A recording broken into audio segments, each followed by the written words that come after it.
So today I'm going to have a look at the DS1000Z Rigol oscilloscope and see how we can do I2C decoding and also how we can trigger on it. And what I'm going to do today is use this little device here, which I've hooked up. It has three I2C slaves on it and an I2C master, and when it is plugged into the USB port, you can see it has a USB connector there. It will initialize those three devices. So what we'll do is we'll use that as a little test bed, and it's just stuck in a little vice attachment here, and the little plastic box is there just to rest the probes on so they don't short out. So here we go. This is the oscilloscope set to default settings, and done this deliberately to make it easy for people to work out how to look at I2C from scratch. So the default settings are such that we only have channel 1 open, and I'm going to need actually two channels, so I push channel 2 and that comes up. And what I'd like to do also is to separate the two, and also I'd like to make it so that we can have these two channels so that they probably take up just under two of the graticule positions. So to do that, because it's a 3.3 volt I2C bus, what I'll do currently is at 1 volt per division. So to squeeze it under 2, what I'm going to do is to make this up to 2 volts per division, and I'll do the same thing on channel 1. There we go, 2 volts per division. And then I'm going to shift up channel 1 so they're separated. There we go. So here we have the two channels separated. And next thing I'm going to do is we're going to set up the trigger. So first of all, you'll see the trigger position is just here, and I'm going to raise that a little bit so that we're expecting the signal to be between here and about here. So I've set it up. It's just hidden behind here, but you can see the trigger level there come up. And also I'm going to make it so the trigger occurs on the falling edge rather than the rising edge. So to do that, I press the trigger menu here, and then here's the slope. There you go, falling edge. And also what I want to do is I want to do a single sweep. I don't want to have it continue repeating, either with it being triggered or just because it's on the auto trigger setting. So to do that, you can either do it from the mode button or you can do it from this menu here. And I'm going to select single. See, this single light comes up. So it's now ready to take a sweep.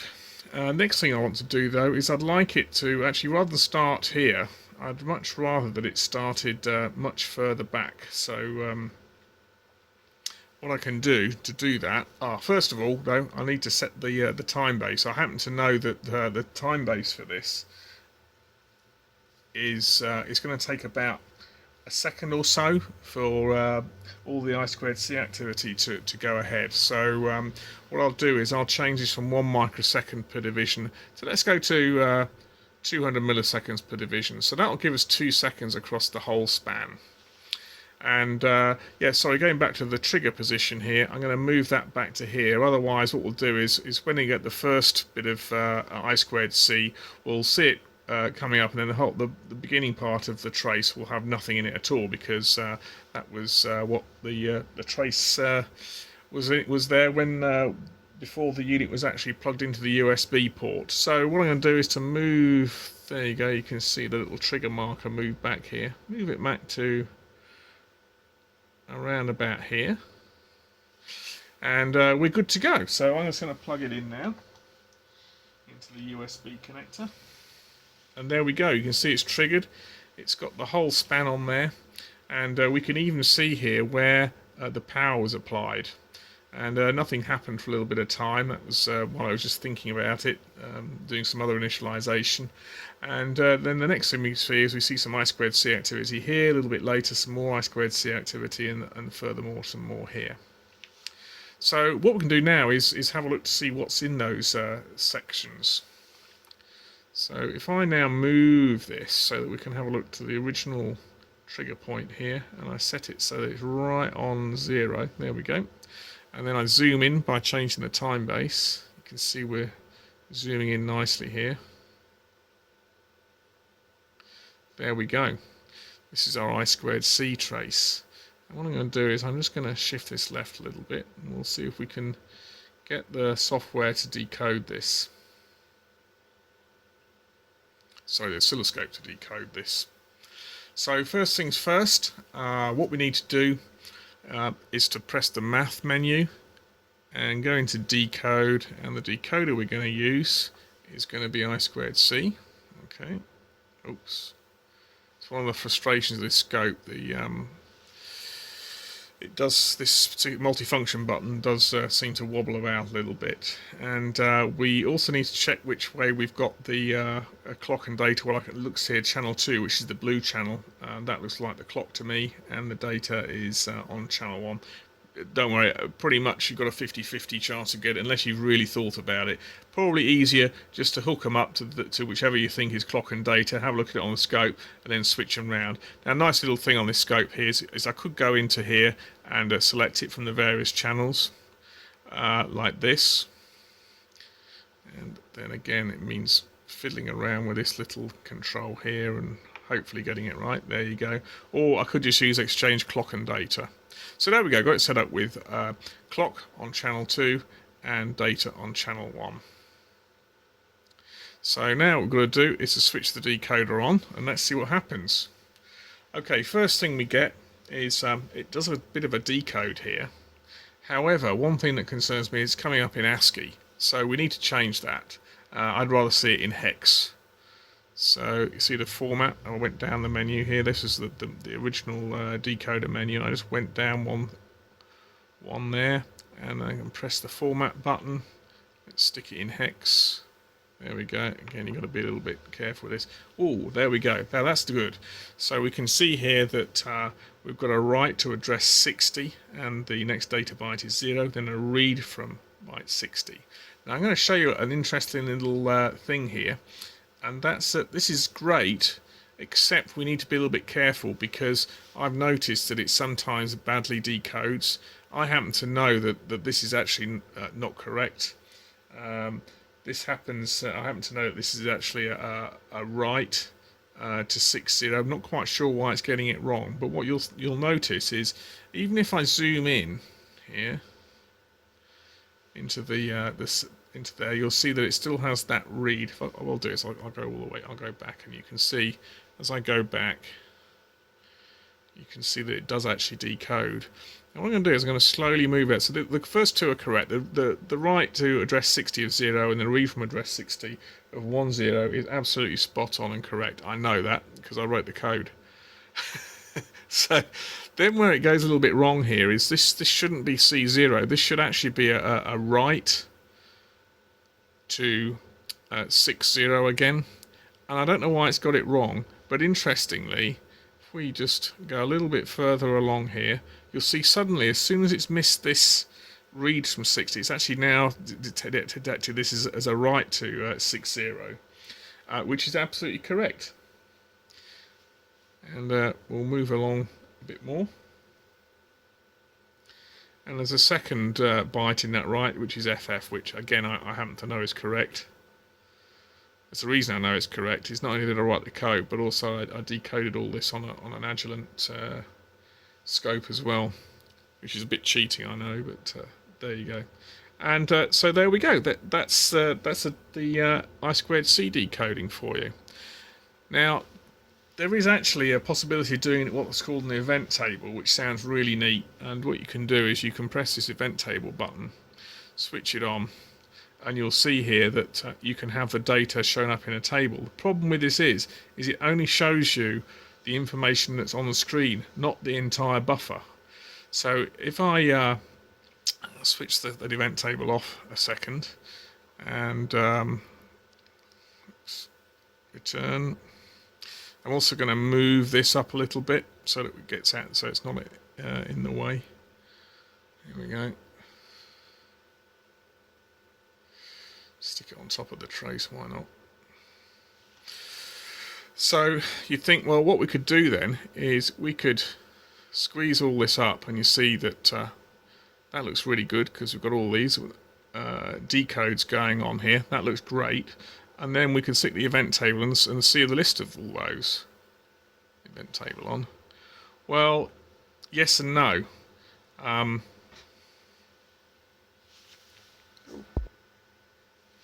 Well, it might have had a fairly good go at this. Again, you'll notice that it's got this.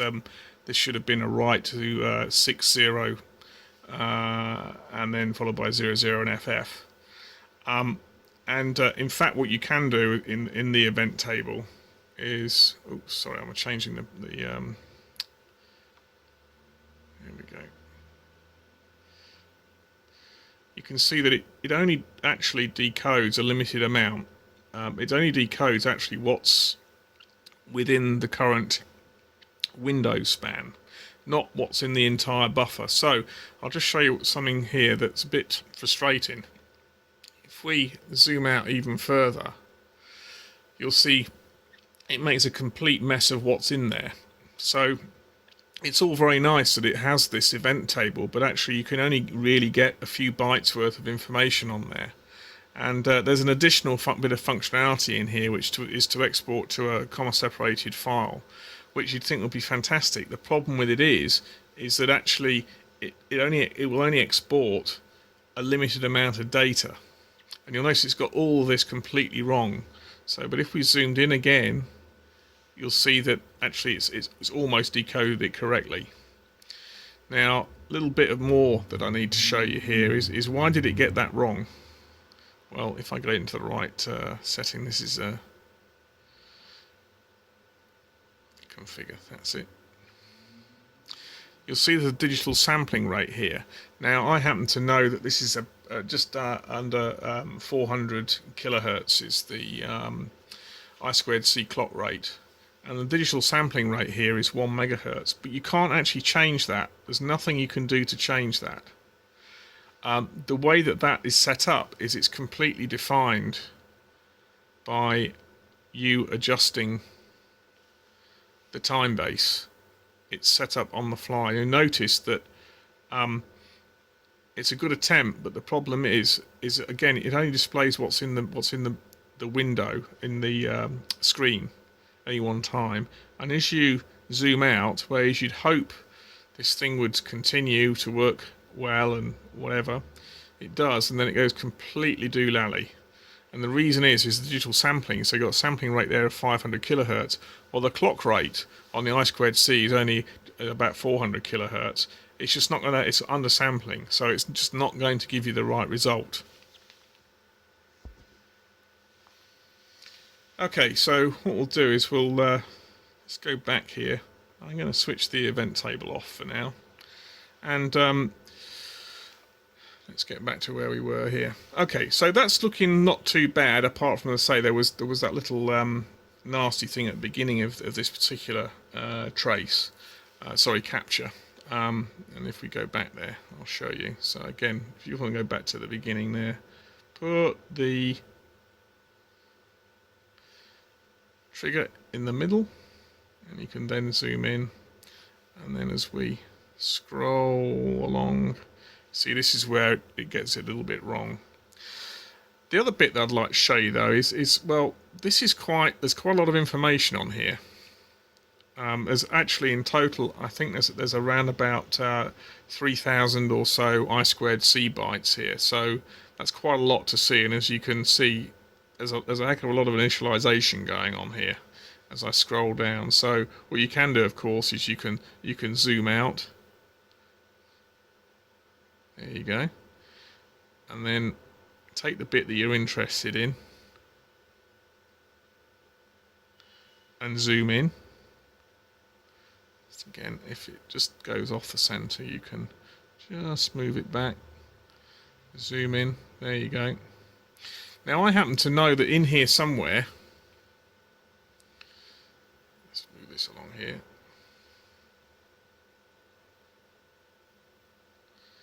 Switch the decode, seems the decode's off again.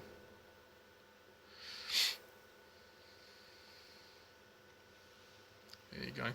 I happen to know that there's an address on here, 20, but that's the bit that I'm interested in. Want to find something that has the address 20 in there. Now the problem is it's like looking for a needle in a haystack with this. So how do we go about that? Well, what we can do is we can do an I2C trigger, which is quite handy option that you can have with the DS1000Z series of scopes. Now, what we're going to do now is to do a similar thing, but I'm going to set up a trigger just on that address 20. So first of all, what I'm going to do is I'm going to switch it the trigger. So I press the trigger menu, trigger type, and then you can see all these selections, and I have to use this little knob again. Press I2C. Again, unfortunately, it's not very joined up between the math menu and the trigger menu, so I then have to also select the clock, which I happen to know is channel 2, and the data, which is channel 1. Doesn't have a swap and exchange channel 1 channel 2 on here, so a little bit frustrating. And then what we want to do is we want to select the particular scenario that happens. So let's say for example I need to look at this address 20. So I'm going to put in the address in here. I can change this here. Not sure if you can see that. Again, I'm using the multifunction button here, or knob, to change this. Change it up to address 20. Excellent. And then if we scroll down here, it's going to be a write that we're interested in. So you can have read, write, or either. So, but I'm interested in it writing to address 20. Go to a single sweep as well. And what it will do now is I'm just going to oops, wrong one. I'm going to wind back the trigger again back to where we were, and I'm going to press the single button to rearm the trigger, and then what we're going to do is I'm going to plug it in again, and there we go. So it's managed to trigger on that particular scenario. What we'll do is we'll zoom in on there just to prove this isn't all smoke and mirrors.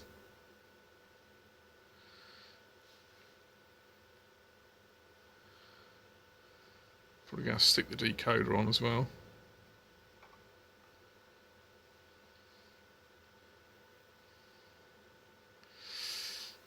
If we stick this right in the middle, it'll completely zoom in on that trigger position. Okay, so now we have to go back into the math menu, decode, decoder on. There we go, a write to address 20. So that's pretty neat, quite a handy feature. But there's additional things that you can do as well. So let's say, for example, that I wanted to trigger on a different scenario. Say I wanted address and data, that's the A and D down here. I can select that, and we can have address 20. And then what we can do is we can have up to 5 bytes worth of data after the write to 20. So let's say, for example, I wanted to trigger on, if we go a little bit further on, you'll see that I've got a write to address 3. So let's say that I wanted to, a write, the next byte being a 03, which happens to be the register 03 in this particular device. And then what I want to do is I want to see if we can set this to trigger only when it's writing to this particular data byte. Then what we can do is we can select down here exactly what we want to see here. So with that we can, oops, I've got the wrong thing. So as you can see, if we select up to 5 bytes, you can set all sorts of things in here to all of the bits in those following 5 bytes. We only want 1 byte though. So this is a bit of a pain to set up, by the way. So this needs to be low. Let's start at the beginning, the highest, most significant. So that's low. That's good. That one needs to be low. That's good. Low, low. This one needs to be low. I'm not very good at this, am I?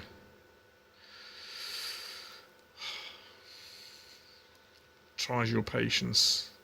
And then this needs to be high. So that's 03. Again, what you could do in a decoder if you weren't quite sure 03 in hex goes to binary, you could always do that if you wanted to.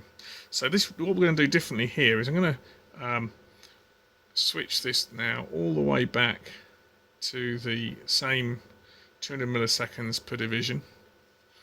And actually what I'll do is I think I'm going to leave the trigger point in the middle there, because then we'll see some stuff before and after as well, which is quite nice to have. And arm it, there we go, and I'm going to unplug it and then plug it in again. There you go. So let's see, has it actually found that particular item? So we're zooming in now, let's get the decode on. Again, into the math menu, decode, decode on. There we go, so it's found the write to 20 and a second byte 03. So pretty neat. And I happen to know that's the only time that that particular write happens in the entire sequence. So it did actually get it, and it does seem to be reliable. So that's it is the I2C triggering on the DS1000Z and also the decoding. They're both separate options. If you're into a bit of jiggery pokery, there's ways of getting them. You get them as part of the trial. About 30 odd hours you get it worth of trial on the scope when you first get it. And you see there are some limitations, particularly in that it only decodes what's shown on the screen. And even then, when you, as I mentioned earlier on, if you have too much on the screen, it starts to make errors in the decoding because it undersamples. So that's a little bit frustrating, and but you can make up for that in some ways if you use some of the triggering. So if you're looking for particular scenarios, what you can't do though is if you have some data that you've already got in the scope, is then try to do a search. So that would be really useful to be able to do what I've done here, which is around about 3,000 bytes worth that's in the scope memory here, and then be able to search for the next occurrence. Again, that will be eased if you have the option to be able to decode the entire sample memory rather than just the window memory, and then export that to a comma-separated file and look at it on your computer. Even nicer if you could actually do it on the scope itself. But that's it. That's how it works. And of course this works on any channel that you have on the scope, including the digital channels if you have the MSO version of this particular scope. But that's it. Thanks very much for watching.